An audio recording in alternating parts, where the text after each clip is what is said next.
যৌথ বাহিনীর অভিযানে কিন্তু বেশ কয়েকজনকে সন্দেহভাজন হিসাবে আটক করা হয়েছে। ঘরে ঘরে তল্লাশি চালানো হয়েছে। এখানে সেনাবাহিনীর সদস্যরা যেমন রয়েছে তেমনি র্যাবের সদস্যরা, পুলিশের সদস্যরা, যৌথ বাহিনীর এই অভিযান এবং এই জেনেভা ক্যাম্পে কিন্তু একের পর এক নাশকতার ঘটনা ঘটছে। আমরা 5 আগস্টের পরে নানা সময় দেখেছি। রাজধানীর মোহাম্মদপুরে সন্ত্রাস বিরোধী অভিযান চালাচ্ছে যৌথ বাহিনী। সেখানে আছেন সহকর্মী জোবায়ের সানি। সরাসরি চলে যাচ্ছে তার কাছে। সানি, অভিযানের বিস্তারিত জানাবেন, আর এখন পর্যন্ত কতজনকে আটক করা হয়েছে? ধন্যবাদ সাদিয়া। দুপুরে জেনেভা ক্যাম্পে একটি সংঘর্ষ হয় দুই গ্রুপের, সেখানে একজন মারা যান। এরপরেই কিন্তু যৌথ বাহিনীর অভিযান রাত 8টা থেকে শুরু হয়।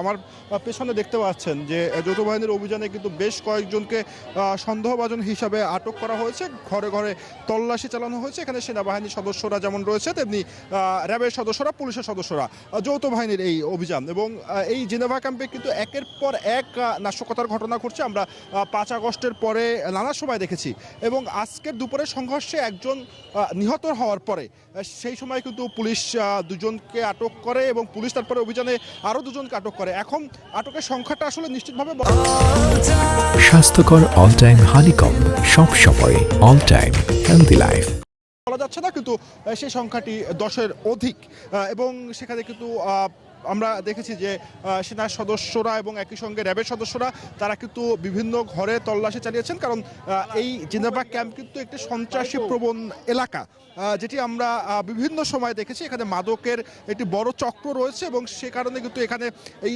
মাদককে কেন্দ্র করেই বা সন্ত্রাসী কর্মকাণ্ডকে কেন্দ্র করেই কিন্তু আজকে দুই গ্রুপের সংঘর্ষের ঘটনা ঘটে। এরপরেই তৎপর হয় আইন শৃঙ্খলা বাহিনী এবং তারই ফলাফল কিন্তু এখন দেখতে পাচ্ছেন যে সেখানে কিন্তু অভিযান চলছে এবং আইন শৃঙ্খলা বাহিনীর পক্ষ থেকে আমাদেরকে যেটি বলা হয়েছে যে এই ধরনের অভিযান কিন্তু নিয়মিত চলবে। যেই সন্ত্রাসী কর্মকাণ্ডের সঙ্গে জড়িত থাকুক না কেন তাদেরকে কিন্তু আইনের আওতায় নিয়ে আসা হবে। তো সাদিয়া, এখন পর্যন্ত যে তথ্য, অভিযান কিন্তু মাত্রই শেষ হলো এবং সেই অভিযানে কিন্তু বেশ কয়েকজনকে আটক করেছে আইন শৃঙ্খলা বাহিনী। তাদেরকে যাচাই বাছাইয়ের পরে গ্রেফতার দেখানো হবে। তো এই ছিল আমার কাছে জেনেভা ক্যাম্প থেকে সর্বশেষ তথ্য।